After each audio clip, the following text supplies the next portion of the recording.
Thank you so much for joining us this evening. My name is Charlotte Schaefer, and I'm with the team of the Community Foundation of Greater Muscatine. A few years ago, my husband John and I visited a good friend at the Mother House in Dubuque. And as we made our way through the lunchroom, we kept encountering very cheerful nuns. And each one would ask the same question: what is your name and where are you from? And with pride, we repeatedly answered, Muscatine. I am privileged to live in Muscatine County. And I think if you ask why, you could truly feel it in the room this evening. It is the community. It is the unity. We're grateful for you being with us. I want to begin by recognizing some of the generous, caring philanthropists that made this evening possible for us. Cant Corp is our corporate sponsor, and for the entire weekend of events as we center on mental health. Bob and Joanne Jensen underwrote tonight's event to ensure that we could offer the tickets for free so that anyone, regardless of their circumstances, would be able to partake and enjoy the message in person. Both the Kents and the Jensens quietly provide support to so many of the good things going on in our community. We thank you. I want to do special thanks to the Superintendent of Muscatine Schools, Clint Christopher, Director of Activities, Mike Henson, Director of Communication, Tony Lokensole, for helping us schedule this venue. They had to do some feverish rearranging to ensure we had the right space for tonight. We've got technology specialist Tristan Pohl, who's making us look good in the booth. We thank Muscatine Community College. They are here videotaping the event so that we can share it out for others that might not have been able to make it tonight. And thanks to Dan Welk, who's volunteering his time to chronicle tonight through photograph. When I married my husband, John, I got two best friends, John and my mother-in-law, Eileen. John is from a family of 10, and Eileen told me once she had 5 children in her 20s, 5 children in her 30s, and boy, did she dread her 40s. She truly was a hoot. She was bright, she had conviction, and I was blessed. But I remember once when I started to tell Eileen something I didn't like about one of her 10 children. She abruptly stopped me in my tracks and told me with finger wagging, she finger wagged from time to time with me, Charla, all of my children have weaknesses. Powerful, so true. We all do. And the broken often doesn't show, but it's there. And we all carry that brokenness in different ways on different days. It is our shared humanity. Tonight, we are going to hear from an expert panel on this shared humanity. I'm thrilled to have them here for their expertise, and I'm filled with admiration to have them here because of truly the profound goodness they each bring to this message. I want to begin by welcoming Ben Pohl to the stage. With expertise in pediatrics and adult health, Ben exhibits a deep understanding of the impact stigma has on care and current trends impacting your health. As a PA at Unity Point Clinic, Ben is actively involved in leading community health initiatives to improve outcomes and promote wellness. Ben arrived in Muscatine, I believe, back in 6th grade, and he's married to Rachel Rombuler Pohl, who's the executive director of Unity Point Trinity Muscatine Hospital, who's also with us tonight. She has an accompanist of a 15-day-old new little lady that they've added to their tribe. So what was 5 is now 6. Congratulations. His life through his faith, serves through his practice, loves through his family, and walks his faith through his dedication to his church and volunteering. Ben has spoken for us before, and it is a delight to listen to. Thank you for being here. Next, I'd like to welcome Alma Brunson to the stage. Alma is the co-founder of Michaela's Hope and a constant advocate for mental health awareness and suicide prevention. Alma strives to help those in need and spreads awareness of mental health to honor her daughter, Michaela. Alma grew up in Muscatine, as did her husband, Brian. Alma is a judicial specialist at the county, and Brian is in management at GPC. Brian is also an Air Force veteran, and their son Garrett is currently serving in the military.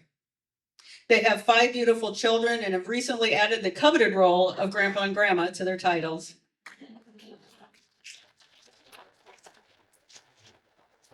Alma lights up every room she enters with her infectious laugh and gracious warmth.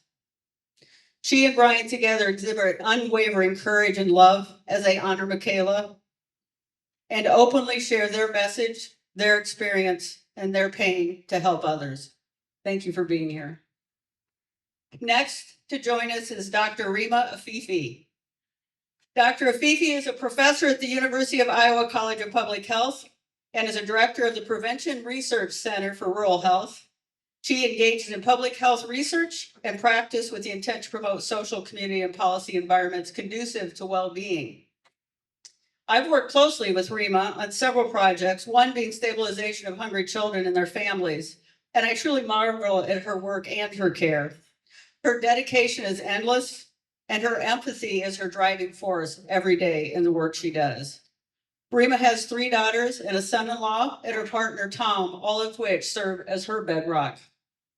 Rima's distinguished work was recently honored when she received the 2024 University of Iowa Regents Award for Faculty Excellence.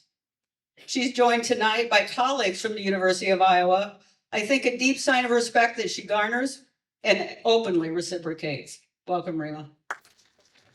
And returning to Muscatine High School this evening, 1978 grad, Dr. Yong Kim.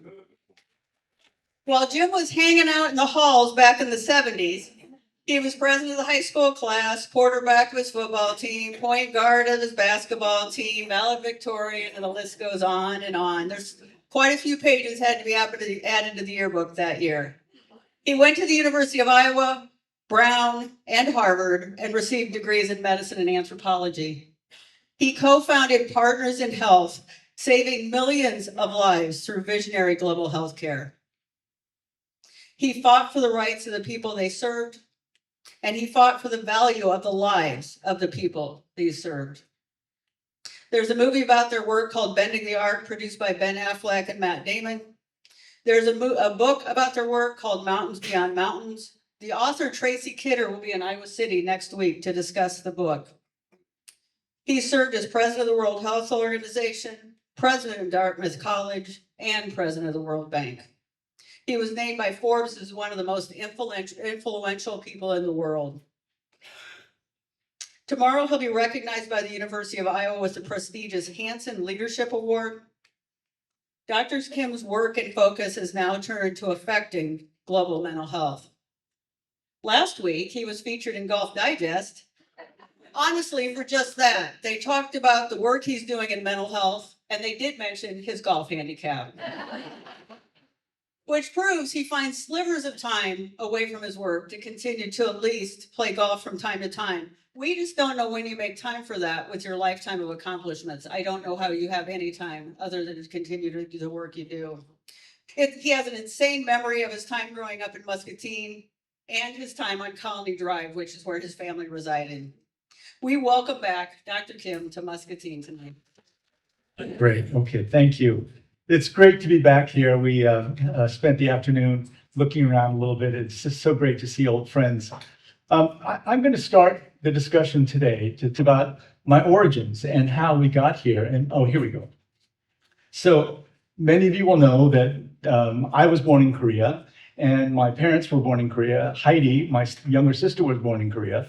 And this picture is really from the 1940s, 1950s. This is not my mother, but it could have been. Because during the war, she was a refugee, and she literally carried her younger sister, who was 9 years younger, on her back as a escaped soul as the North Koreans were coming down and taking over the city. So these were the origins, and Korea remained an extremely poor place well into the 1970s. And so while we were here in Muscatine doing things like playing on the basketball team, Hawk Lawrence right there, Hawk is number 32. We're sitting right next to each other in that photo. And having really a wonderful life here in Muscatine, Korea was going through a tremendous amount of change. And I'll talk a little bit more about that later, because what's happened there in terms of mental health issues is just really among the most frightening things that I've ever witnessed. So fast forward, I got to Harvard Medical School and I met these two people. In the center is Ophelia Dahl. Ophelia Dahl, you'll recognize the last name D-A-H-L. Her father was the great writer Roald Dahl, and her mother was the Academy Award-winning actress Patricia Neal. So Ophelia and Paul Farmer on the right, who tragically passed away, actually I think it was soon after I was here. But Paul Farmer passed away at the very young age of 62. But the three of us started an organization called Partners in Health. The very first project we worked on was in Haiti. And when we started, we had very, very humble aspirations. We thought, we're going to stand with the poor. We're going to stand with people in Haiti. And Haiti, of course, is the poorest country in the Western Hemisphere. And we just thought, if we can do anything, however small, to improve the health of the poor in Haiti, we would feel like we were doing the right thing. We'd feel like we were fulfilled. Harvard was still supporting us and was giving us faculty positions. So we thought, we're going to focus on Haiti and we're going to do the best we can there. But then we were also inspired by the various movements that were happening at that time. In the 1990s, in 1980s and 1990s, one of the most dynamic and inspiring movements was the movement around HIV/AIDS. Now, the older people will remember just how incredibly frightening HIV was. I remember I started medical school in 1982, and the first paper on HIV describing this particular syndrome was written in 1981. And so we were just starting our medical education when HIV came to the table, and we didn't know what it was at first. We were hoping that we'd get a vaccine or a cure quickly, but it didn't happen from 1981 until 1996, when the miraculous antiretroviral, highly active antiretroviral therapy became available to just about everyone in wealthy countries. But the problem was that we were seeing patients like this. This is Joseph June, one of our patients in Haiti. And we were having lived through the period. I did my training during the time when HIV, during those from 1981 until 1996, was absolutely the most stigmatized disease anywhere in the world. I lived through that time, and after 1996, when the Lazarus effect of HIV treatment came around, we thought, okay, this is our chance. We're gonna bring antiretroviral therapy to everyone in the developing world. We're gonna do it, and we're gonna lift this death sentence from, at the time, 25 million people in developing countries living with HIV. Now, there was tremendous pushback, and I struggle at times to explain to young people just how bad it was. But in 2001, 2002, when we were seeing patients like this and showing that if you give patients like this in Haiti antiretroviral therapy, this is what they look like soon after. Once again, the Lazarus effect of HIV therapy. We were so excited about this that we felt like surely the world will not turn its back on the 25 million people living with HIV in developing countries. But that was exactly the opposite of what happened. There was absolute consensus among everyone, except, by the way, Tony Fauci. Tony Fauci is one of the few who said to us, and I've known Tony for a long time, he said, look, I can't do it myself, but if you guys tell me that you can treat HIV in Haiti and Africa, I'm with you. We at least have to try. So this was a huge battle. So many people have converted themselves. They look back and they say now at speeches that I hear them, they say, oh yeah, we were for treatment of HIV all along. It just wasn't true. They were saying it's too expensive, it's too complicated, there's no way you can do this in developing countries.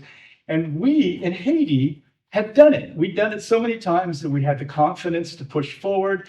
And what happened, out of the blue, a friend of mine who was a fellow Korean, someone I'd met through my work in tuberculosis, he asked me to help him run for the director generalship of WHO, the World Health Organization. And so I ran his campaign, and just completely inexplicably, and for it's a long, complicated story that I can tell sometime, but he won the election as the Director General of the World Health Organization. And he asked me to come and work for him. And I told him only if we completely change the dialogue around HIV treatment. At the very same time that the very same day that he won the election to become head of the World Health Organization, George W. Bush announced that he was going to treat HIV in Africa. So I thought, okay, now we're there. We're gonna really do the right thing. We're gonna be on the right side of history. We're gonna be treating everybody who needs therapy. But it was just the beginning. And it wasn't just that people were saying, well, maybe it's not such a great idea. It's probably going to be really hard. I know we should try because 25 million people, you can't turn your back. That's not what it was. When we came to the table and said, you've got to treat everybody, we did it in Haiti, it's the right thing to do, there was anger. People were saying, what are you talking about? If it was possible to treat people living with HIV, we would have done it. What are you accusing us of? That was the experience. And it felt like a war that we were trying, we felt like we were saying, look, if we don't treat the 25 million people who are living with HIV in the developing countries, we turn our backs on them because we say, it's too complicated. If we do that, we will always be remembered as a generation that turned its back, that participated in a probably not so passive genocide. Right? Anyway, we won that battle. We won that battle, and now there are 30 million people on treatment. Just about everybody in Africa who needs it is on treatment. There's now new treatments. There is something called PrEP, the pre-exposure prophylaxis, that you can give a shot every 6 months, and it completely prevents the spread of HIV. So we've made great progress around HIV. And when I tell this story to young people say, "Oh my God, can you believe that we were ready to turn our backs on 25 million people? That would have been the mark on our generation. It's just crazy. I can't believe that these forebears of mine, these predecessors of mine, would do something so crazy." And so what I always tell them is, that's not the point. When I tell you about the stories of HIV, the point is not to look back and cast aspersions on those who came before you. The point is to ask yourself, what in 15 years will people look back on and say, can you believe that they let that situation go on? Can you believe that they stood by as these terrible things were happening? What are the issues today that we should tackle so that we are not that group of people that 15 years in the future, young people castigate for having missed something so fundamental? Well, after HIV, I was president of a university.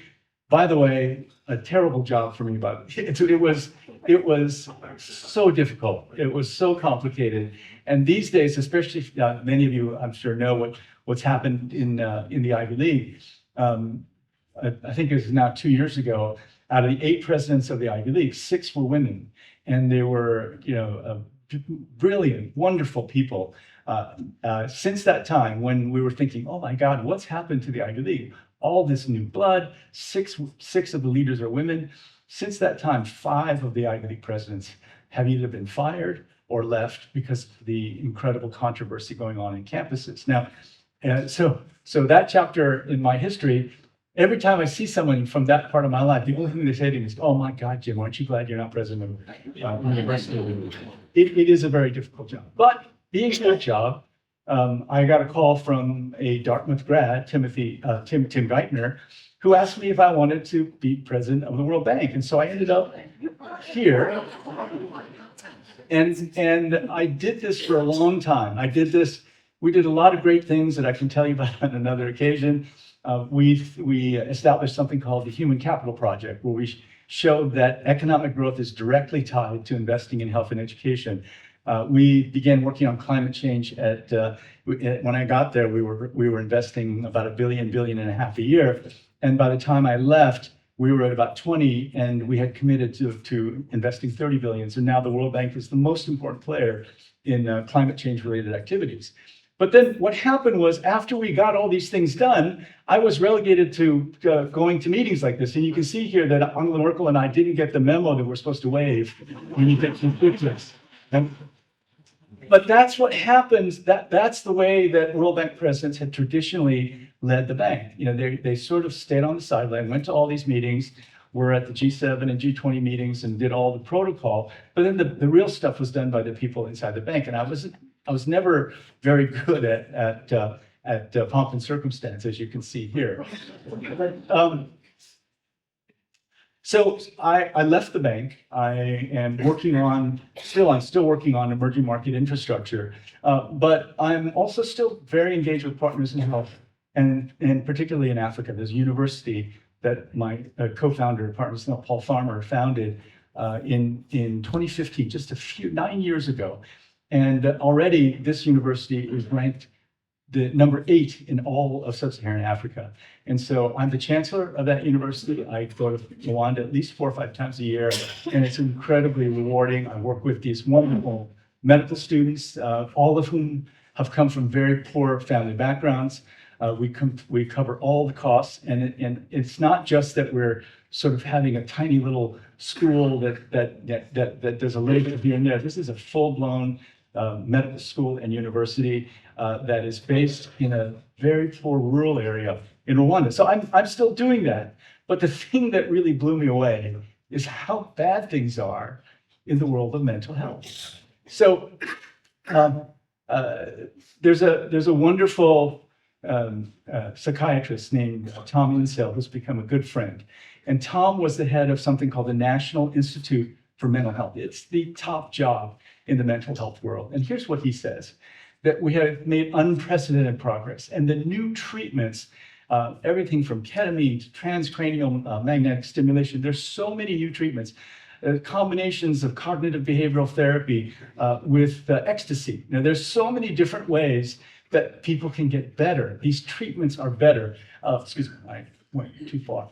The interventions, the treatments are better. More people are getting treatment than ever. 700 million different treatments last year in the United States for mental health, but the outcomes are no better. So if you look at this, in terms of the total U.S. disability adjusted life years, in other words, what are the disorders that cause us to lose life years? And top of the list is neuropsychiatric disorders. If you can see on the right, stroke, heart disease, AIDS, and child leukemia from their peak between 1965 and 95, all of them have gone down. The only thing that's gone up is suicide. Loneliness. I sort of kick myself that I didn't know this. And one of my former students, who's now the Surgeon General, has been really good about this. Vivek Murthy has been talking about loneliness. I didn't know this, that it increases risk of depression. That I sort of suspected, affects the stress mechanisms, is linked to increasing clinical dementia. More people are likely to rate their health as poor if they're lonely, increases blood pressure. But this is the scariest thing of all, that if you say on a questionnaire that, yes, I feel lonely, your life will be reduced the equivalent of smoking 15 cigarettes a day. So just saying you're lonely reduces your life expectancy the same as smoking 3/4 of a pack of cigarettes a day. And it's even more important than risk factors such as physical inactivity and obesity, which we all know of as risk factors and lifespan reducers. So what's happened during COVID? There have been a tremendous number of what Tom Insel has called deaths of despair. If you look at this particular one, this is really frightening, right? So in young people during COVID, a total of the years of COVID from 2020 to 2022, there were 7,981 deaths from COVID. And during that same period, there were 30,000 deaths from suicide. There were 62,000 deaths from overdose. And the total deaths of despair had shot up to 120,000. Now, you hear stories about that, many more young people are considering suicide, are going to the emergency room brought there by their parents. And there is a really interesting book that I hope you can all read. It's called The Anxious Generation, and it's by a wonderful psychologist at New York University named Jonathan Haidt. And he points out that since 2010, you can see here that anxiety and depression among US undergraduate college students, you can see that it shoots up in 2010. And 2010 is exactly the date that the iPhone came out. And he has argued very convincingly. Also, you can see anxiety among young people also from 2010 has gone up.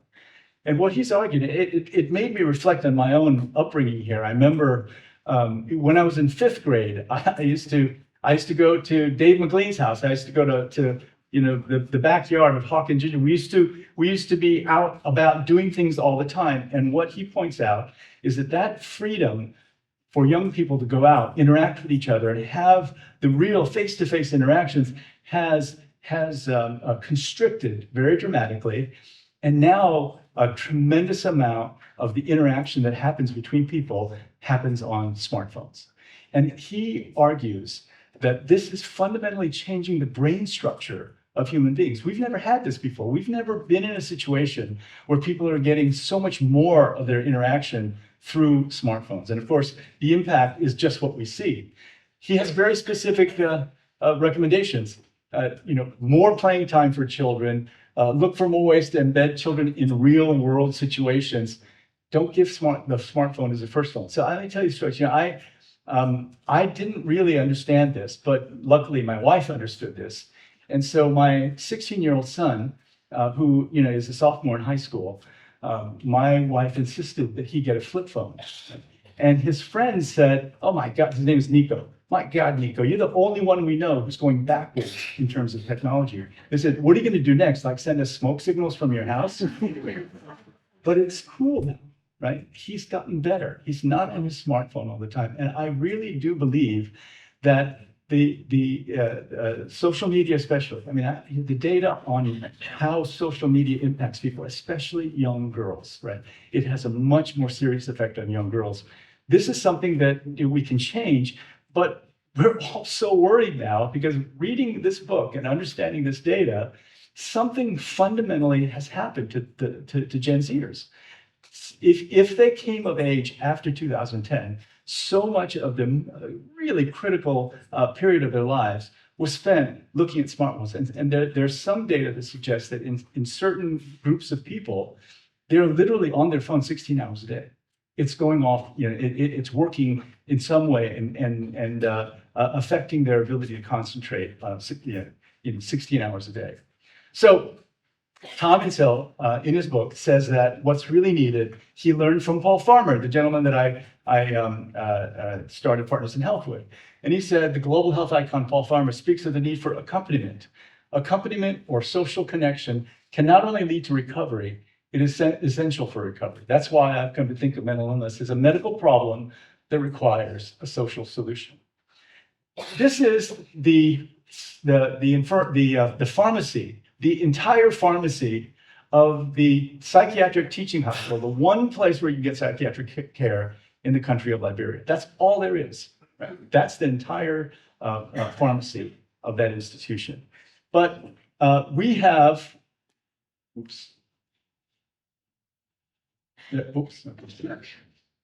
we have found ways of teaching community health workers cognitive behavioral therapy. We have found ways of teaching community health workers to go out and ask people, especially ones that they fear may be considering suicide. We've brought these lessons and we have gotten better outcomes in some of these very poor countries than in some of the richest places in the world. And it's because we start with the assumption that what people need first and foremost is accompaniment. They need someone to come and see them and say, hey, how are you doing? Are you feeling okay? Are you thinking in cases where people are anxious or sad or depressed, the health workers are taught psychological first aid and they know how to ask people whether or not they're injured. So as I was getting into mental health, The president of Korea actually called me and asked me to be a minister in his government. And of course I said no, but I said I'd try to help. And then I started reading about what's going on in Korea. Highest suicide rate in all of OECD countries, by far.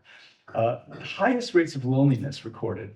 25 to 35% of Koreans are thought to be depressed, and only 2 to 3% get any treatment at all. The rate of adult poverty is the highest in OECD. And all of these mental health issues are condensing down into the lowest birth rate, total birth rate, ever recorded in human history for a nation state. So in order just to replace the population, every woman on average has to have 2 children. Some like Ben have, are outdoing themselves. So two children is replacement, right? And so when I tell this to people, people say, oh yeah, Japan had that problem too, right? Isn't Japan in really bad shape? Well, in 2024, Japan will have double the birth rate of Korea. Japan is at 1.3, which is, they're losing population. Korea will be at 0.65.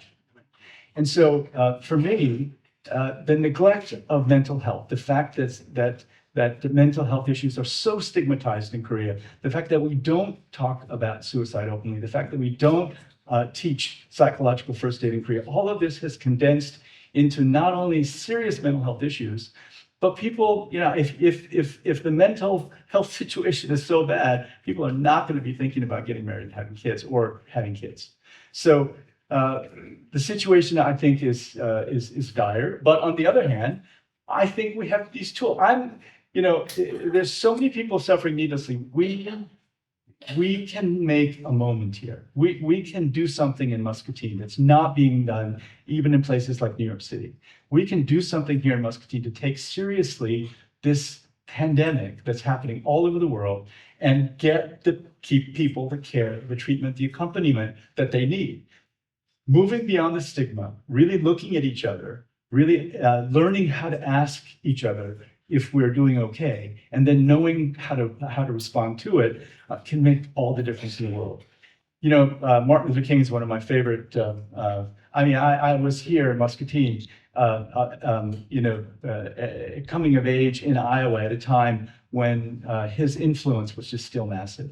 And he said that we're confronted with the fierce urgency of now. This is no time for apathy or complacency. This is a time for vigorous and positive action. I can't say it enough, folks. We have to just commit to not losing anyone else because we're either afraid to talk about things or we don't have the tools that are really, frankly, fairly easy to learn to help those who need our help in our midst. So I'm going to leave you with one story. So, is it possible to do something like take on mental health? As I said, HIV was the most stigmatized disease for 15 years. And that was the only 15 years, probably in the last 100, that there was something more stigmatized than mental health, right? But now, of course, mental health is back being the most stigmatized. But can we do things? Well, here I'm in Tanzania, and I was in a classroom of fifth graders, 11-year-olds. And I asked them, what do you want to be when you grow up? And this young man raised his hand and he said, I want to be president of the World Bank. And in that room, all the teachers and my own staff laughed just like you guys, right? But then I stopped them and I said, look, when I was 3 years old, I was in preschool in Korea. And it's altogether plausible that the president of the World Bank at that time, George David Woods, would have come to Korea because Korea was still so poor it wasn't getting World Bank loans to see if he might give a loan to Korea. I doubt that if he'd come to my kindergarten and looked in that room, would he have thought that one of his successors was sitting in that room? I just do. I don't think so. And so we have to keep our aspirations very high. Mental health is a hard one. I already know I've taken on drug-resistant tuberculosis, HIV, Ebola. I've taken them all on. I think this is the hardest. But at the same time, I think this is where we can do the most good. I think this is where we can really help people. And I'm really excited to be here with this wonderful panel. And I hope that there are concrete steps we can take to make this Muscatine's moment for mental health. Thank you. All right, now this is really the fun part, and I've been so looking forward to this. Dr. Rima Afifi, we've had many conversations now in preparation, but you've talked about reframing mental health. What is that? Is it? Hello. Yeah, there we go. Yeah. Now you can hear me now? Can you hear me now? Yeah. All right, we'll pass this on. First, thank you so much, Dr. Kim, for your opening remarks and all the work that you've done for so long around the world to make our world a better place. And good evening, everybody, and thank you for joining us today for this really important conversation on mental health. I do think that we need to reframe how we think and talk about mental health. The Centers for Disease Control and Prevention define mental health as including, I'm quoting, our emotional, psychological, and social well-being. They state that it affects how we think, feel, and act, and that it also helps determine how we handle our stress, how we relate to other people, and how we make healthy choices. The World Health Organization defines mental health as a state of mental well-being that enables people to cope with the stresses of life, realize their abilities, learn well and work well, and contribute to their community. Both of those definitions focus on the positive wellness aspects of mental health, and they suggest that, similar to our physical health, mental health sits on a continuum from mental wellness to mental distress. So I wear glasses. Clearly, I need help seeing. I and others don't think twice before we seek care for my less than 20/20 vision. And it's the same for many of our physical ailments, for high blood pressure, for broken bones, and other things. But mental health is also on a continuum. Any of us can cycle back and forth along the continuum through our days, our months, and our years. Yet somehow, when we hear the word mental health, we often hear that only as mental distress. We don't see that continuum, and that is closing conversations that we need to have about mental health and preventing us from taking action to enhance our mental well-being and seeking care when we need it. So reframing mental health means seeing that continuum and normalizing the conversation. So what are the factors that influence mental health? So mental health is affected by a lot of factors. And here again, there's an opportunity to reframe it. So often we focus on risk factors. So risk factors are those things that increase the chance of us being unwell. But there's so much opportunity for us to focus on our strengths and on protective factors, those that increase the chance of us being well. So we know, for example, that there are several protective factors that improve our mental wellness, including things like having a sense of purpose, positive relationships with others, and a sense of hope. Programs often only focus on the factors within each of us, so our own genetics and our own knowledge and attitudes and behaviors. And although those are very important, they are not the most important drivers of our health. We need to think much more broadly about how we create spaces and places that enhance our wellness. So for example, access and affordability of healthcare is really important. In Iowa, most counties are considered mental health professional shortage areas. So there are not enough trained and licensed mental health care providers. And in 2024, only 13% of Iowa's mental health care needs are being met. But even healthcare access only accounts for about 10 to 20% of our health. So beyond that, factors that affect mental health include quality of life issues affected by national, state, and local policies, including adequate and safe housing, sufficient food security, decent livable wages, availability of parks, and so many more. So the question is, how do we create social and physical and policy environments that are conducive and enhance wellness? What do those spaces look like? What do they feel like? How do they make us safe, give us a sense of belonging, and and allow us to contribute our skills and uniqueness and where we can live and thrive together in community? And Rima, during our conversations, you told us about the work you're doing directly in communities. And so how have you attacked those challenges in particular communities like Muscatine? Yes. So I want to talk a little bit about the challenges related to the mental health in communities. And you spoke a lot about stigma. Yeah. And stigma is a major challenge that we face So mental health stigma is those attitudes and those beliefs and those behaviors that lead to negative views and discriminatory action towards people with mental illness and distress. So stigma can show up as hate speech or not hiring people that have mental health needs, or an inability to access different social and health services. Or if you access them, being given lower standards of services, or being treated differently by friends and family. And stigma greatly affects the conversations that we're having about mental health and affects seeking care.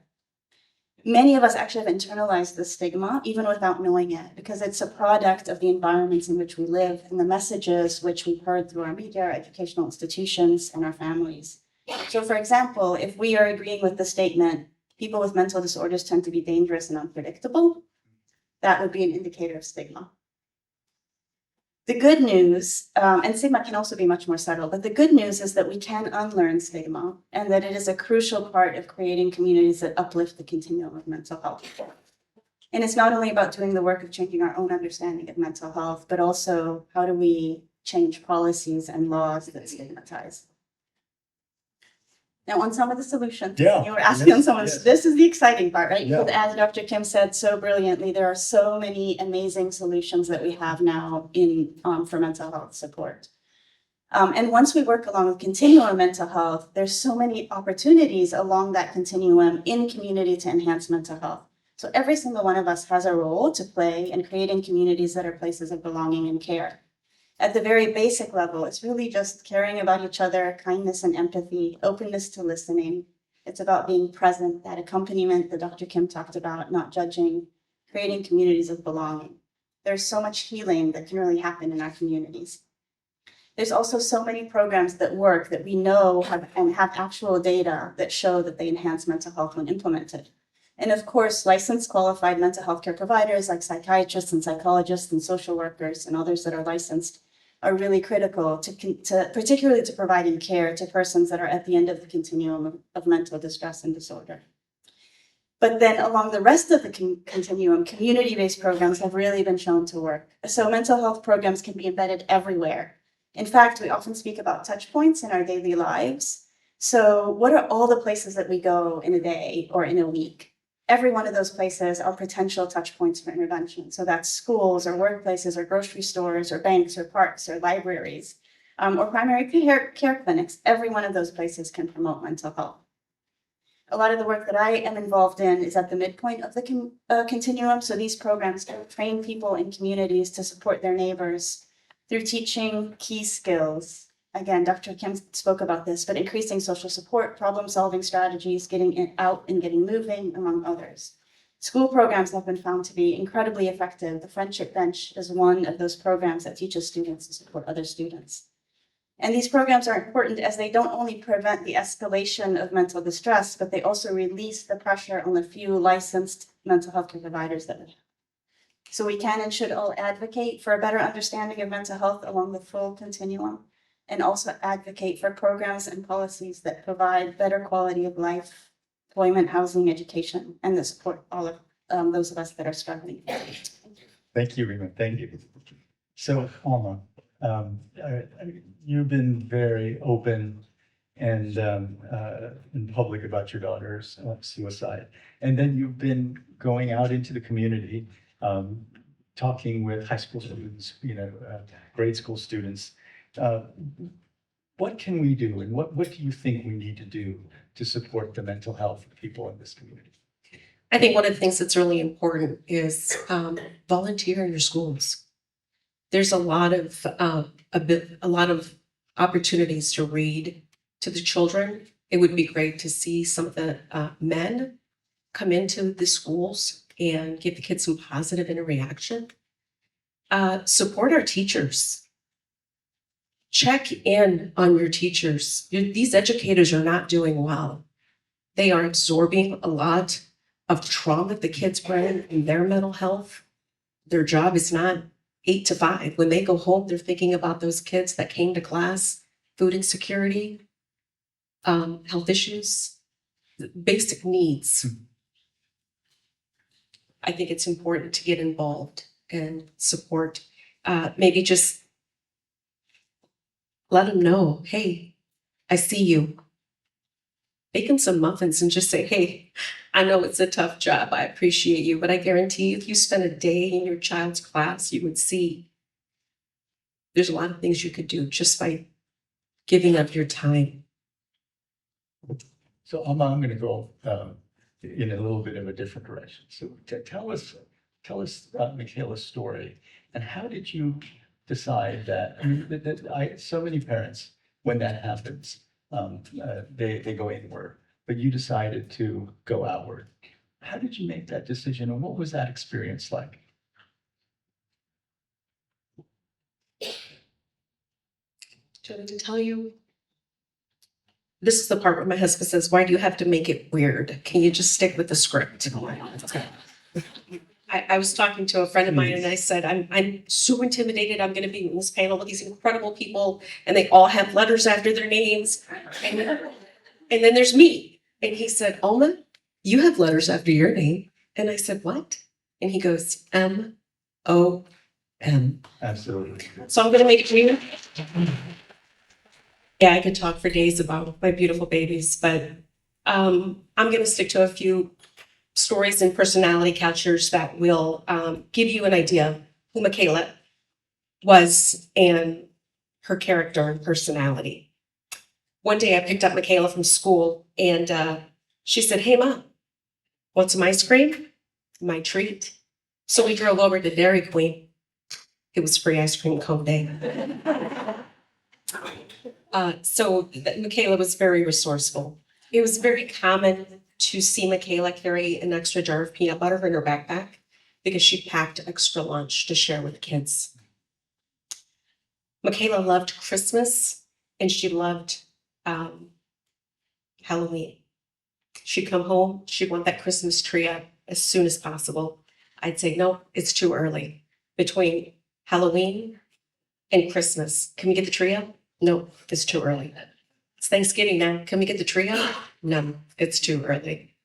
She grew tired of me saying that. She saved up her babysitting money. She bought her own Christmas tree at Goodwill. She put it up in her room. She decorated every month thereafter. One day, Michaela was unpacking her car after school and she pulled out my griddle and a bowl with dried up batter. I figured it was for some sort of a project or a school class. I said, what's that? Why did you take my griddle to school? She said, I made pancakes in the hallway.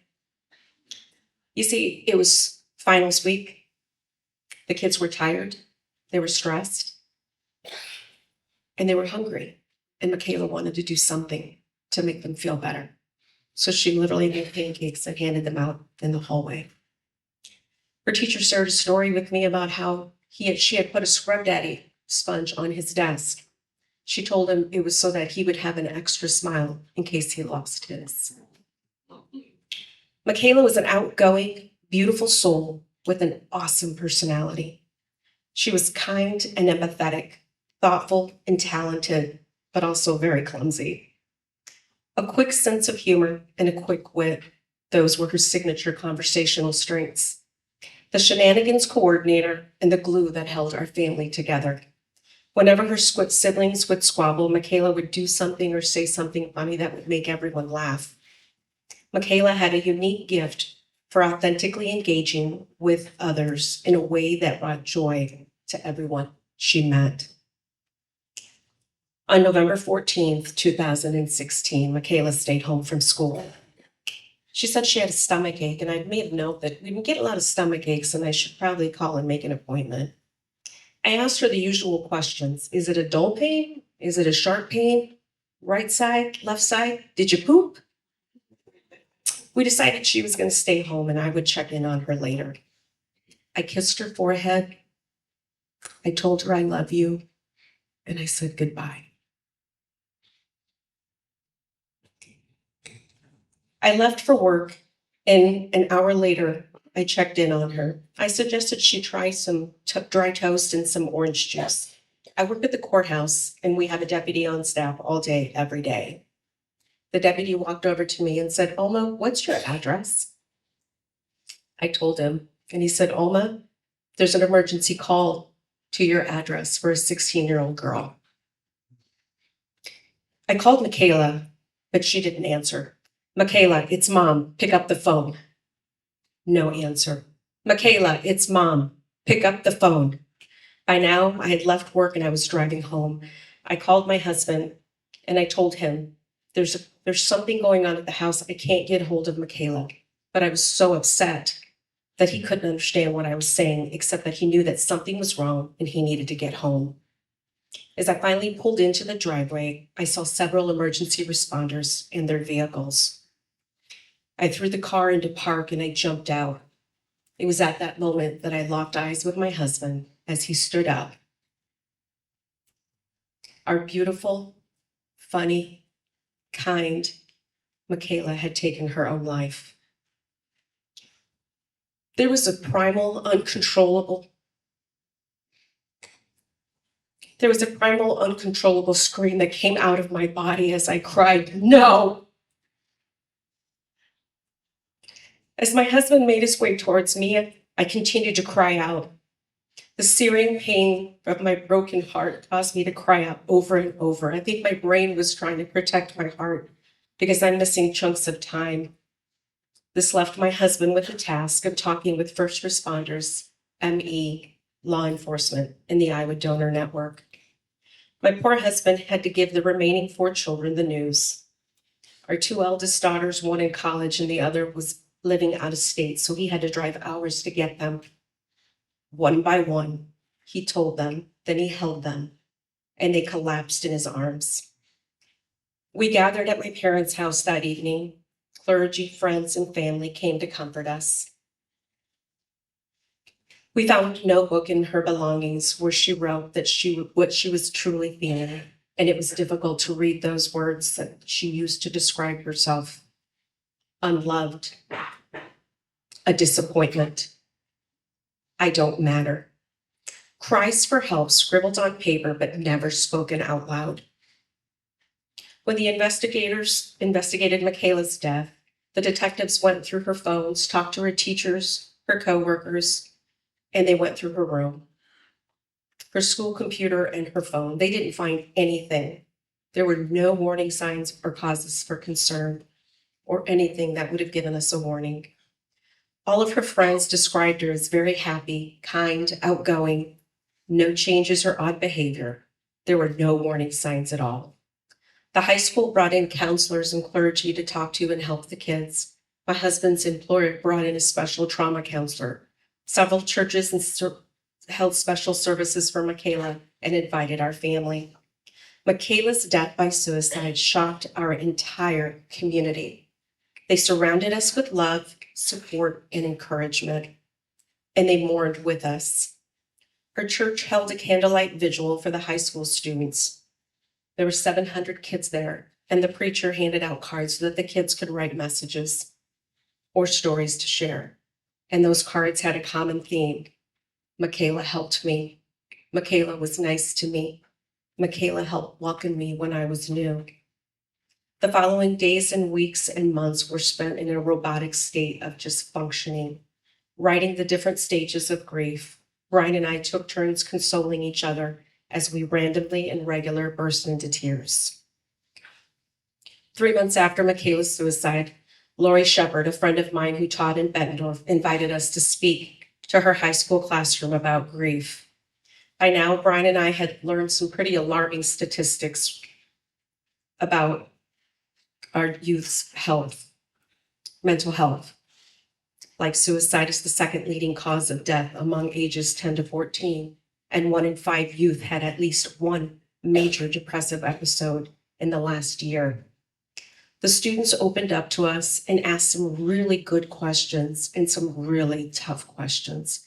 They also shared some of their painful experiences in their own lives. We found talking to the students was healing and rewarding. It was like we found a way to honor our daughter's memory while helping others the way Michaela would if she was here. We decided that if we kept sharing Michaela's story, we could advocate and raise awareness for suicide prevention and mental health. Thinking about how we didn't know about Michaela's hidden suffering, and after hearing the stories the students shared with us, it became obvious to us that many kids were struggling like Michaela. We couldn't help our child, but maybe we could help someone else. We didn't want other families to experience the loss and pain. This became a way for us to honor Michaela's memory and to honor the brave battle with depression. This is part of why I'm here with you today. As Christians, we grieve differently. We know we're going to see her again.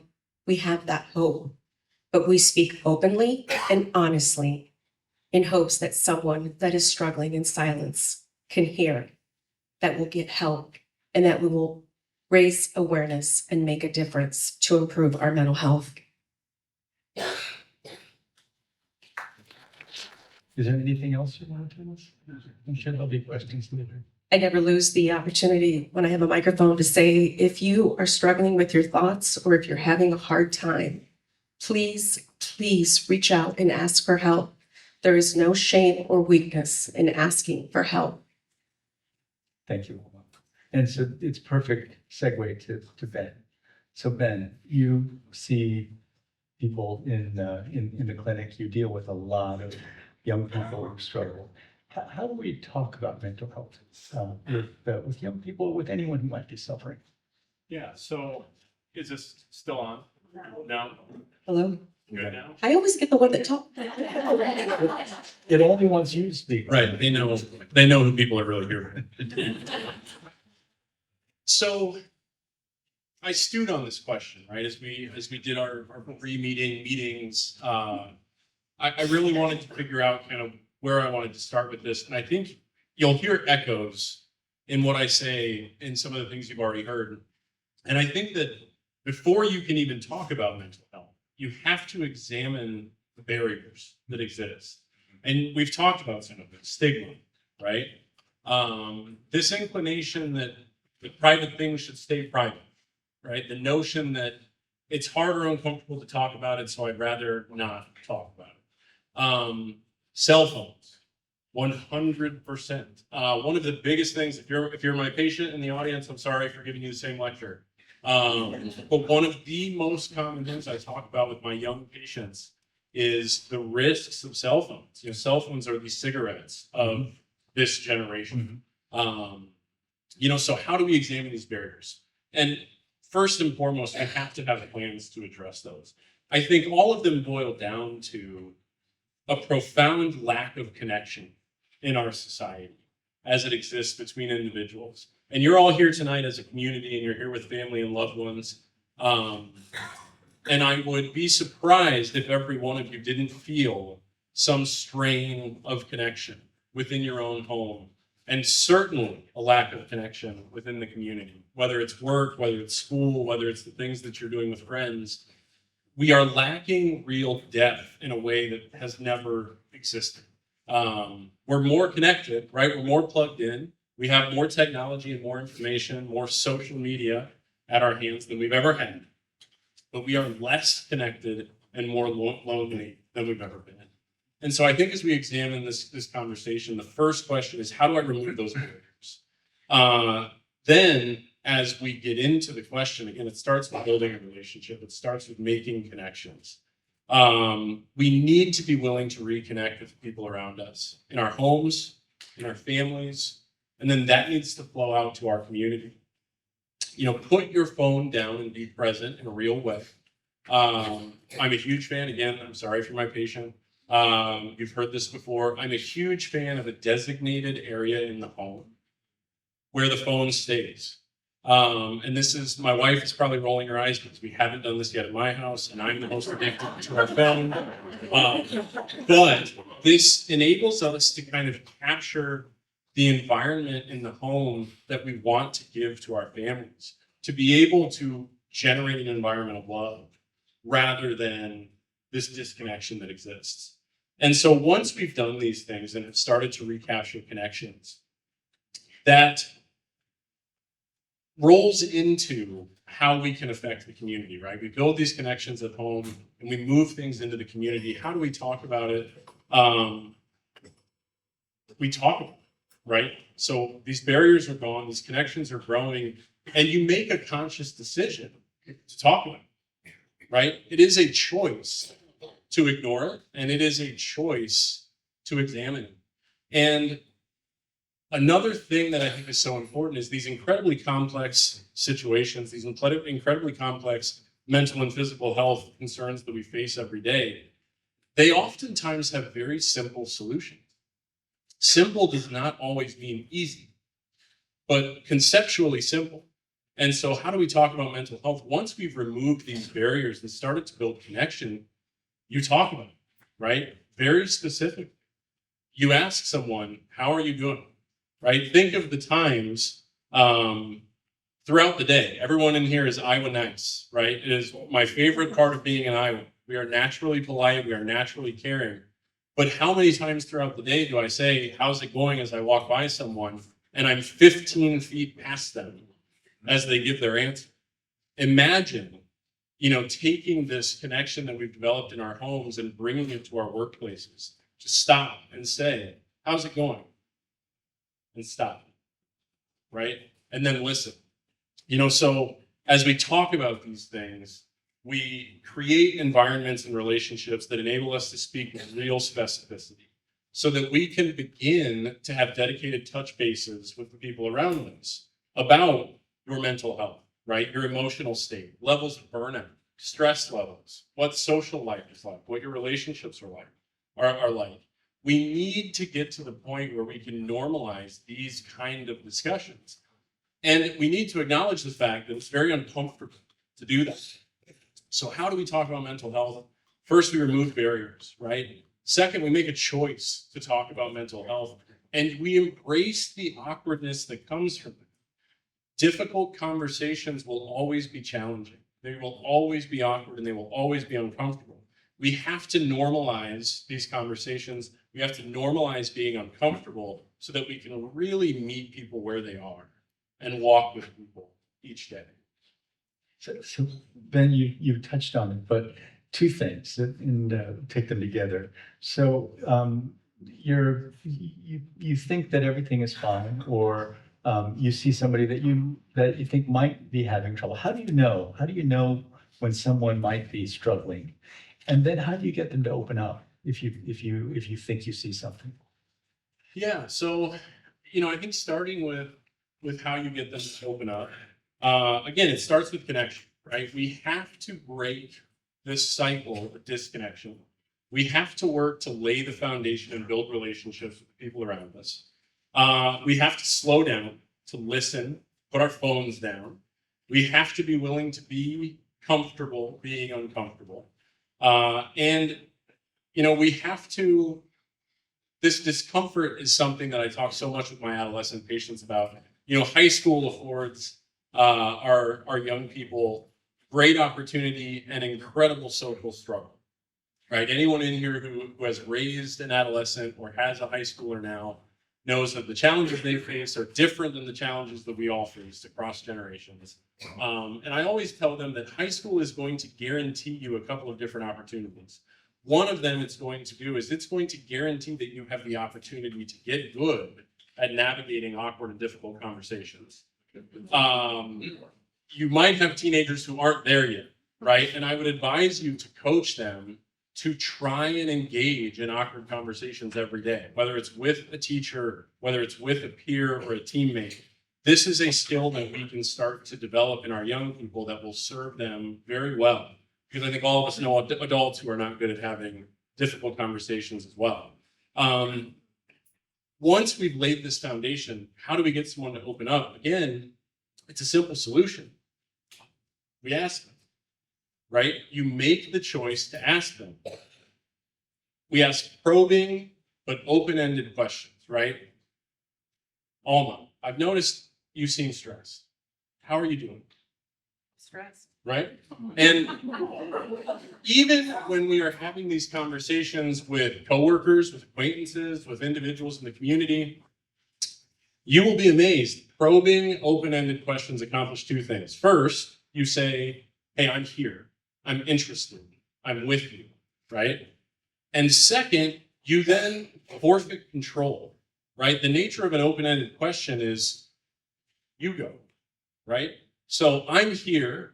I want to listen. You have the floor, right? So probing, open-ended questions are going to help people open up.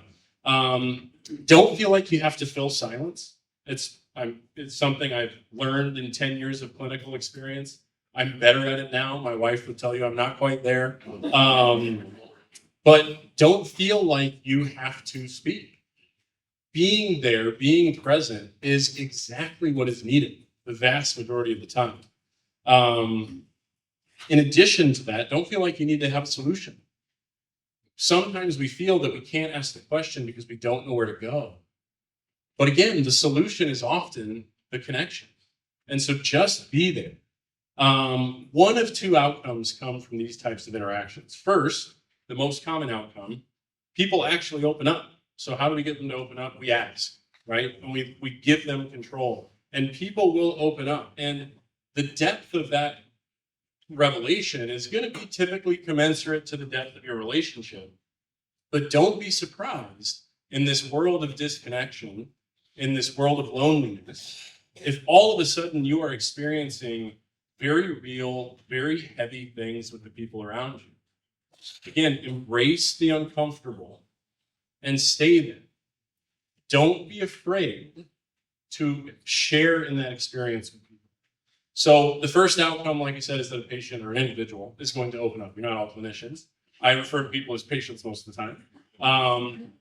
But the second thing that can happen, and this is not as common, but absolutely you'll encounter it, is they'll dodge, right? They'll deny, they'll decline your invitation to conversation, or they'll become a little defensive, right? These sorts of things can happen, and that's where nuance really enters the discussion. You know, how do you get that individual to open up? Again, you keep laying the groundwork. You keep building that connection. You circle back. And you have to, it's a learned skill. You have to know in that relationship over time where you can push and where you can't. When you need to give space or when you need to involve friends or family. Your second question, or really I think it was the first part of your question, how do we know when there's a problem, is really a good question. And there are various obvious things that any clinician would be able to talk to you about. How do we know when to worry? There's outward signs that individuals are struggling with mental health. And these are things that you should try and commit at least somewhat to memory, but they're typically pretty obvious. You know, you notice that individuals are down, they're withdrawn. They, frequently endorse feelings of worthlessness or that they don't have value. They feel guilty for no reason. They're anxious, they're stressed, they're overwhelmed. This diagnostic criteria of major depressive disorder is super helpful. Is there changes in sleep? Are they losing interest in the things that they typically enjoy? Do they have less energy? Do they seem fatigued? Do they have a hard time getting out of bed? Are they not concentrating the way that you've noticed them concentrating in the past? Are we less productive at work? Are we having a hard time at school? Is our appetite changing? Are we overeating? Are we skipping meals? Are we undereating? And then certainly the obvious one, do we hear things like, I wish I wasn't here. I wish I wouldn't wake up. I don't nap. Obviously, these sorts of signs are easy to identify. They're scary to address. They're hard to address. So again, embrace being uncomfortable and making connections. When these red flags are present, it's okay to be persistent. It's okay to give attention. It's okay to circle back more frequently. It's okay to talk to friends and family and build that bubble. I talk to my patients all the time about who's in your bubble, right? How do we grow that bubble? How do we strengthen that bubble so that we keep people safe? The tricky part is that many patients, many people here tonight, out in the community, are struggling and not exhibiting any outward signs. We heard this incredible story. And I'll pause and just say, I always stand in awe of your grace and your courage and the mission that you have brought to this. So thank you so much. We navigate these waters where there are no signs. And I tend to focus my thoughts in this realm on adolescents because between the ages of 12 and 25, I'd say that's where the highest risk exists. For individuals to struggle with their mental health and not have outward signs. The social pressures of wellness are so overwhelming that our young people have a hard time being comfortable expressing their struggle. And so for individuals like this, a tool that I use in clinic that I think transfers very well to the home is a simple mental health scale. And so how do we identify red flags and how do we get people to open up? When someone doesn't want to open up, and I see this all the time in clinic, every patient that walks in our doors, if you've ever been to a primary care clinic, you've probably had the screening questions that talk about depression and anxiety. Every patient that walks in gets screened for depression and anxiety. All the time, patients screen negatively, and they tell me that everything's fine. And as our discussions move and the visit progresses, all of a sudden, I get a little bit of a hit. But they don't want to open up. They don't want to talk about it. They don't want to tell me there's a problem. And so I moved to this mental health scale. And the mental health scale is very simple. You can customize it for your own homes. But the way mine works is 0 to 10. How would you rate your overall mental health in the last week, month, whatever time frame you want to use? And it's very important when we're talking about mental health that we define our terms and we use specificity. So I tell my patients, 0 is the worst it could ever be. 10 is the best it could ever be. 0, I want you to think of, heaven forbid, people that hurt themselves. 10 is a magical world with unicorns and rainbows that does not exist, right? 7, 8, or 9 is my goal for my patients for everyday life. 7 is neutral. It's not good. It's not bad. We're just getting by. 8 is pretty good. 9 is really good. Less than 7, those are generally bad times. 1 would be very near to real danger. 6 would be very near to neutral. And when we use these type of terms, we define them, we give that specificity, it is very easy, even for the most reticent individual, to give me a number. And with that number, I have real, actionable information. And I give this scale to parents of adolescents because many of us know that our teenagers don't love to provide us with a wealth of information. But it works just as well for adults that don't want to talk about their mental health. And the weight of that stigma, the notion you hit on it, Alma, that there's weakness in discussing mental health is very real and very present today. And by breaking it down and giving something as simple as a number rating, you can really get real information from patients. So well-defined scales really simplify the discussion for when you are concerned and need specific information. So by identifying those red flags and coming up with what you want your kind of mental health criteria to look like for those people where you have real connection, can really help identify those who are struggling with mental health. Can I say, I've been on panels with Prince William and lots of fans. This is the best panel I've been in a long time. Thank you for some final comments. But one of the comments, and Rima especially, there's things we can do. I mean, just 2 quick stories. So first of all, if you have time, look up Kevin Hines, Hines, right? So Kevin is just this amazing mental health activist who struggles with serious mental illness, who struggles a lot. He is one of the very few people who jumped off the San Francisco Golden Gate Bridge and is still able to walk and survived. Right? And the story he tells is just heartbreaking. He was walking back and forth on the Golden Gate Bridge for 45 minutes. And he tells us that if a single person had asked him, Kevin, or hey, how are you doing? What's going on? Are you okay? He would not have jumped. And when he jumped, and he says that he's involved in lots of groups of people who've survived suicide. He said the minute his hand left the bridge, all the problems that he thought were completely unsolvable, he had solutions for them immediately. And that he sees in so many people who survived that at that point where they know, oh my God, what have I done? That they think they think differently, right? And so that one little intervention, I ask myself every day, is there somebody in Kevin Hines' position that I'm not seeing?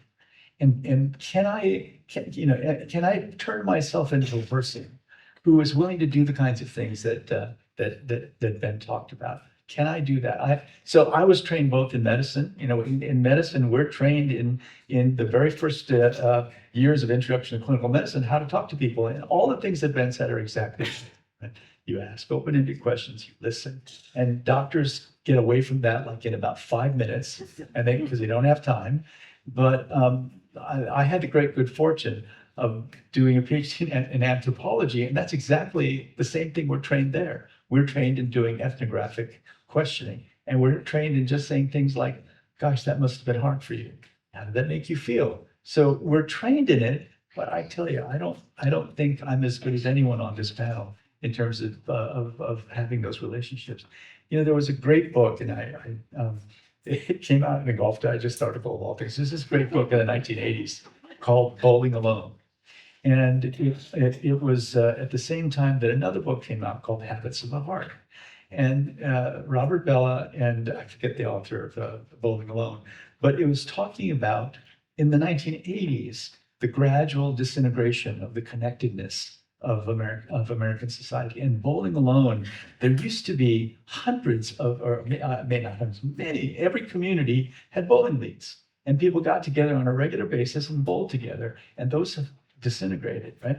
For me, I love golf because that's the time when I can spend 4 hours with friends and talk. And then it's also good for, not having myopia, look at your screen all the time because you're looking out at the distance. But building connectedness, can we do better at that here in Muscatine, Iowa? Can we do things like teach everybody psychological first aid? Psychological first aid is like CPR, but for mental health. And this was the psychological first aid was developed at the World Health Organization by my friend, Dr. Saxena, who said we should be able to teach on a very basic level how to ask questions, how to identify the people who might be in trouble. So the question for all of you guys is, what can we do tonight to set a path where Muscatine takes on these issues of lack of connectedness, of too much time on social media? What can we do here that will be, one, first and foremost, great for this community, great for the young people in the community, but also a model and a signal to the rest of the world? What can we do? I was going to quickly say, be intentional with your connections. Be intentional, and I challenge you to go out tomorrow and make somebody smile. Somebody looks crabby, that cashier at Hy-Vee is just be. Ask her, how's your day going? Be intentional with your connections. This is on? Yeah. Okay. So, I would say, and again, I'm passionate about young people, and I'm very passionate about this cell phone issue, which again, my wife is probably laughing at because I'm totally addicted to my smartphone. But I would say, what's a real thing that we could do to change the future of our community and be a model? Raise your hand if you've got a kid 16 or under. Just want to get a feel for it. And so I would say, be courageous, parents. Totally selfishly, my oldest is only 9, right? But if you are courageous and are willing to buck the status quo and not give your kid a smartphone until 16, it will change the life of your child and their peers. Yeah. If a kid can have 2 friends without a smartphone, they will feel less socially ostracized and different from their peers. And studies show, Dr. Jonathan Haidt talks about this, that if a third of students in a class don't have a smartphone, it's a non-issue. The social pressure goes away if you can hit that 1/3 threshold. So I would say, be courageous parents and shift the trend. I would love, if there's any educators in the room or administrators in the room, I was just hearing about, and I forget the name, but the premier preparatory school in the UK. Essentially, every prime minister, Eton. Yeah. Eton, yes, it's Eton College. Eton College in the last 2 years has come up with a program where every student that checks in turns in their smartphone and is provided with a Nokia brick old cell phone. And they do not have access to their smartphone at all while on campus. And the social connection, the mental health, the happiness, the academic performance, everything has improved. And they have set themselves up as a leader in education, continuing to be a leader in education across the world. How brave and life-changing would it be if we could have phone-free schools in Muscatine? It sounds like a nightmare, but if we can really bring courage to this discussion, we can change lives and change That's a future. great point. That's a great. So please read The Anxious Generation, because what he shows is that the people who invent these social media programs are actually manipulating your dopamine release in kids, right? It gives you feedback, it gives you likes, it gives, and I'm not on it at all. I have not been on social media. And I'm, arguing with my young Nico all the time. And he said to me the other day, but Dad, there are people who only can connect through social media, people all over the world who have like specific issues. And the good news is that he's off social media. But I'm telling you, if you look at the data, right, the incredibly damaging effect, especially on young girls, they have figured out how to rewire people's brains, change their reward structures, get dopamine to release, and they look like addicts, right? They look one of the most important things that happen to people on social media is they become sleep deprived, right? And sleep deprivation itself can lead to depression, right? So that would be great. I mean, my young Nico, he Happy School in Westchester County does not allow smartphones during the day, during the school. And, it'd be better if they never had access to it. But even doing that, in the New York City schools, one of a very close friend and former student of mine was the Commissioner of Health of New York, and he did a study just not allowing smartphones during the day. And it was randomized to different schools. And the impact was just huge on depression and anxiety among young people. Rima, what can we do? What have you been doing? Can we, what are some of the things that we could implement? I mean, this is an absolute gauntlet thrown down, and I hope we'll do what Ben says. Based on scientific evidence, there is no excuse for not banning smartphones during school. There is no excuse for it. It's a hard act to follow.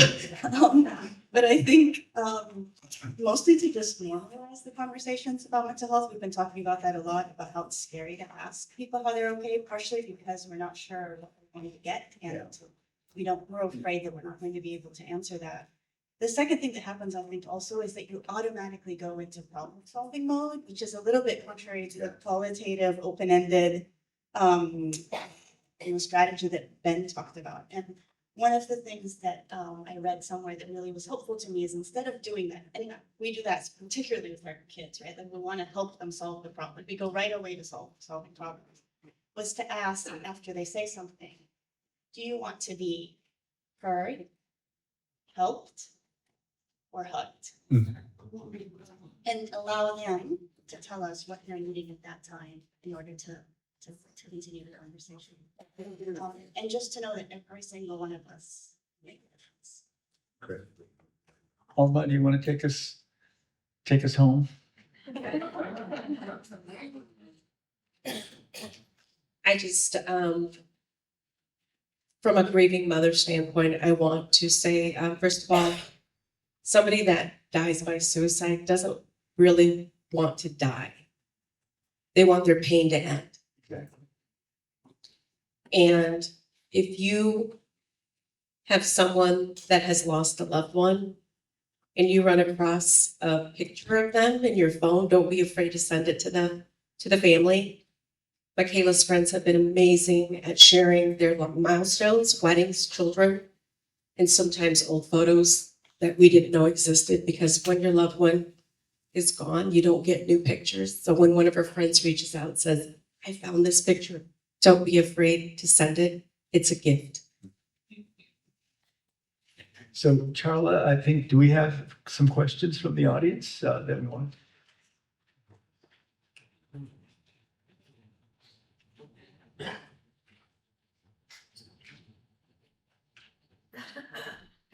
By the way, We if- felt, I'm sorry, Dr. no, I was just going to say, brother, we have, if anyone would like to speak with someone now, or, is struggling, there are some people outside, right, that are ready to talk with anyone, or if you have concerns about children or friends or anyone else, we have mental health experts outside. Thank you. Go ahead, Joe. We chose to give you a cell number to text your questions, just so there might be something you might not want to hold the mic and ask. So please take a moment. We're going to give you a second. Please text questions. This panel has been unbelievable this evening. I'm so grateful. Begin taking questions in just a moment. Go ahead, Dr. Kim. So while we're waiting, something that Alma said is so important. So when I was president of Dartmouth, the one thing I worried about every single night was exactly this, that one of our students would die by suicide. And it didn't happen during my 3 years there. And it didn't happen in the 10 years before. But last year, 8 students died by suicide. And one of the things that I've heard and that we're worried was happening is exactly what Alma said. They don't want to die, they just want the pain to end. And once they see someone dying by suicide, the thought process, and this is, again, I've learned this from people like Kevin Hines and others, the thought process is, oh, so there is a path out of my pain. I just have the courage to take that next step, right? And so on campuses, suicide can almost become epidemic, and it starts spreading, right? And so in the United States anyway, there are clear rules for journalists about what you talk about, what you don't. But in Korea, they're not. And so the famous actor who was on Parasite, many of you probably seen the Korean movie Parasite, the actor was so bullied online that he died by suicide. And the Korean media covered it in all of its detail. And the suicide rate in Korea, already the highest among all developed countries, went up an additional 10% in just 6 months. And so, I'm a firm believer. I think that we should teach everybody psychological first aid. I would like, we're trying to find some campus somewhere that, in addition to teaching about alcohol, which we all do, all the universities have alcohol training. When I was at Dartmouth, I also implemented sexual assault training. I think every single, let's start in junior high. Psychological first aid is so straightforward. It can have the effect of having people see each other differently. If you're looking at someone and the question in your mind is, is this person struggling?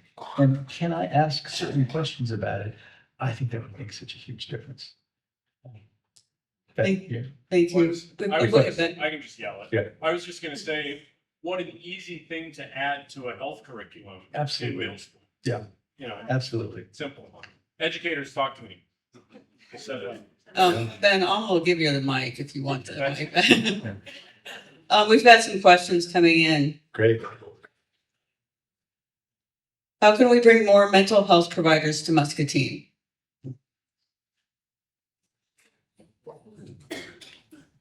Ben? yeah, so I think it's a really great question. I think, and I think it's important to acknowledge so I've been practicing for 10 years in Muscatine. It is much better now than it was 10 years ago. So real progress has been made. The Robert Young Center here in town has prescribers, right, and counselors. And I believe we've got a link in your brochures Yes. regarding local resources. So there are resources locally. How do we do better? I'm interested. Is Beth in here? Beth Clone? Are we still a mental health shortage area? Okay. And so, how do we recruit to Muscatine? It's a broad question. And my wife, Rachel, who's the executive director of the hospital, I'm sure would have great thoughts too. I think first and foremost, continue to grow our community the way that we have been the last 5 to 7 years. I think Muscatine more and more is on the map as a place to live, as a place where people care. To be able to be identified as a community worth living in is absolutely vital. Touch base with local leaders about how we can recruit We are very fortunate. Our local industry supports healthcare recruitment aggressively. We've been able to land primary care physicians due to support from local industry. Mental health is something that we're talking about tonight has been off the radar for a long time. And I think it's a great question and it's a good discussion. It needs to be something that we bring to community leaders and industry the same way that we've brought primary healthcare to local industry. I just want to add that I'm not from Muscatine, so I'm going to talk more generally, but we absolutely need more trained and licensed mental health care providers. And if we can implement the types of programs that are being discussed here in schools and other places, we really do release the pressure on the current small number that we have, because now everybody's just going up to seek care from the few people that we have, when there are problems that we can definitely take care of at the community level. So that we're doing two things at the same time: trying to recruit and bring and train more licensed mental health care providers, and we're trying to heal in community together and decrease the need for something. And one of the ways of doing it, I'd say, one of the ways of doing it, the way that we did it in Africa, in Sierra Leone, in Liberia, was to train community health workers. And Rima mentioned the friendship bench. The friendship bench was actually in Zimbabwe, and in Zimbabwe, they realized that the sort of pillars of the community were the grannies that lived in all the different villages, and so they did an experiment where they trained the grannies in about a 45-minute course that really turned out to be more or less cognitive behavioral therapy. And so what they did was, as people were coming out of their visit to the clinic, they were invited to sit on the friendship bench with a granny for as long as they wanted. And then they did a study where they looked at the people who sat with the grannies and those that did not. And those who sat with the grannies had much better outcomes: anxiety, depression. There's so many wonderful examples of very simple things. And what was going on there is that they were really just increasing the psychological awareness, the ability to ask questions, the ability to give advice, to the ability to connect. They were doing this with a group of people who are already leaders. And so turning them into mental health care workers made a huge difference. So that was in Zimbabwe. If they can do it in Zimbabwe, we should be able to do it in Muscatine. Right? Getting people trained in empathy and in empathetic questioning. In anthropology, we call it ethnographic interviewing. These are things that anyone can learn. And I just urge everyone here to take the course. And psychological first aid takes how long, Rima? You can do it in 4 hours. Yeah, the program I did was 6 hours, right? There are more involved programs that take 3 or 4 days, and they call it mental health first aid. But I just would recommend everyone here tonight take that course. Maybe for yourself, but also be that person who knows how to listen, who knows how to ask the right questions. Dr. Kim, real briefly, Michaela's hope is partnering with the Great Matters Collective, which Haley DeGrieve is an amazing young woman that has turned her story into a powerful movement. And the Great Matters is a peer-led support group. So it builds community and compassion, education, and it gives the kids coping mechanisms and tools to help them support their own mental health and maybe help someone else. So we hope to get that started in Muscatine very quickly. The next question we have is, with all the different horrific events happening globally, what is the best advice for looking at the future with positivity instead of fear, as someone who looks at the bigger picture when thinking of their own mortality?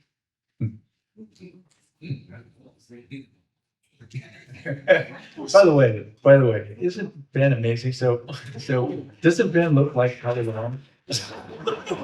Ben looks like a much younger, much handsomer version of Howard Long, right? Appreciate it. When I met him and saw him in person, Hawk, I understand why they won in football and we did not. And talk about connectivity, man. He's got 6 kids. This is amazing. The specific question was, With all the different horrific events happening globally, what is the best advice for looking at the future with positivity instead of fear, as someone who looks at the bigger picture when thinking of their own mortality? Yeah, I think there's real value in unplugging specifically from the news cycle. And so this is something I talk about specifically with my patients who struggle with depression and anxiety. And this is much more common in adults, and I would say in adults over the age of 55. To get into our advancing years and to be so hyper-focused, because the things we enjoy are learning about the environment around us, to be so hyper-focused on what's going on around us, the news cycle really feeds us stress. That is all they do. And so disconnect and pursue education and connection in a different way. And you will absolutely find that your mental health is improved by getting out of the news cycle. And that doesn't mean you have to bury your head in the sand. That doesn't mean you can't pay attention, but dose it appropriately. A great deal of our connection as adults is different than what our adolescents struggle with, but no less addictive in terms of the dopamine cycle and the way that these things are affecting our neurochemistry. So I would say first and foremost, unplug. Thank you. What signs or symptoms should we watch out for? What signs or symptoms should we watch out for or question to ask children without them getting defensive or think you are attacking them? And a second part of that question that came from someone else is, what is the right age to be even begin having these conversations with kids? Yeah, all really good questions. I'm sorry. I love the sound of my own voice, so I will happily answer every question. Please chime in and tell me to shut up. But I would say it's very reasonable to assess at basically all ages, right? The flavor that you bring to that conversation is obviously very different. If you mean real depth of conversation in terms of mental health. And Beth Colon is one of our psychiatric nurse practitioners in the community. She works for Robert Young Center. Beth would certainly tell you that more and more we are seeing children at younger and younger ages struggling with mental health concerns. And so don't feel like any age is too early. The way you have that conversation, you have to meet people where they are, right? So for young children, we need to meet them where they're at. We can use things like pictures and drawings and shared crafts, and we can bring kind of fun and building into those conversations. If you don't feel like you have the capacity to have that conversation, bring that question to a professional. And for our adolescents, for your kids between the ages of 10 and 19, I think it's reasonable to ask deep questions that you think they're not ready for. I think kids are ready for more than we give them credit for. And quite often when our young people don't share with us, it's because they're worried that we can't handle what they're feeling. And so when we have adolescents who don't bring these things forward, it's typically out of concern for their family and friends, more than it is, a disinterest on their part to not bring these things forward. So to really communicate that you're there and that you're open and that you're not afraid, I think is probably the most important way that you attack that conversation. We're going to ask a couple. Oh, please go ahead. Just to say that, I don't know if this is working. Only Alma's does. Now, that's working. That we can deal with stigma at any age. So, normalizing mental health can happen at very young age. Like it's okay to be sad. Like it's okay to be sad. Yes. It's not a bad thing to be sad. And so to normalize that and figure out, like, okay, when we're sad, how can we talk about it? What are some ways that we can do things differently so we change the sadness to something else? The stigma we have, particularly around men, right? Do men show emotions or not? Like that's a stigma. Breaking down all that can happen really, really, really young. And it's beautiful. I think it's beautiful to be seeing so many more men that are stepping up emotionally, because for such a long time across the world, it was like they couldn't do that, and opening up that space. So those types of stigma breaking, every conversation is stigma breaking.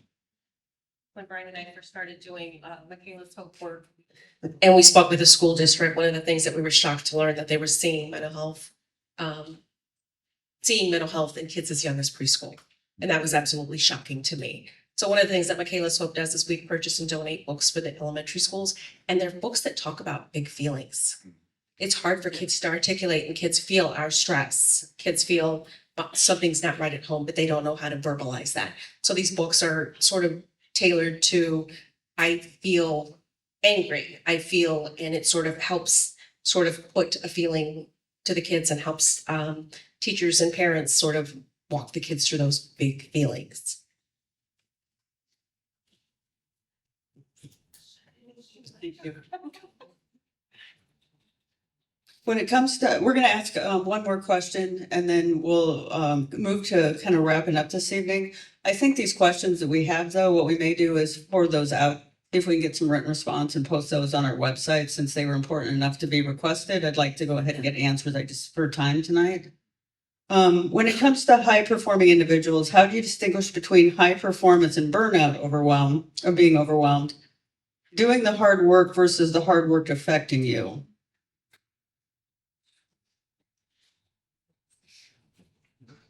I think it's really great. We're seeing a lot of professionals. Yes, sir. As recent as the 2018 Olympics, Michael Phelps talked about the anxiety and depression that he was feeling. The man just won 2 silver medals and 4 gold medals, and he spent 4 days in his room not eating or sleeping. And seeing folks like Simone Biles and how they're setting that, breaking that stigma, setting that example of it's okay to put your mental health first.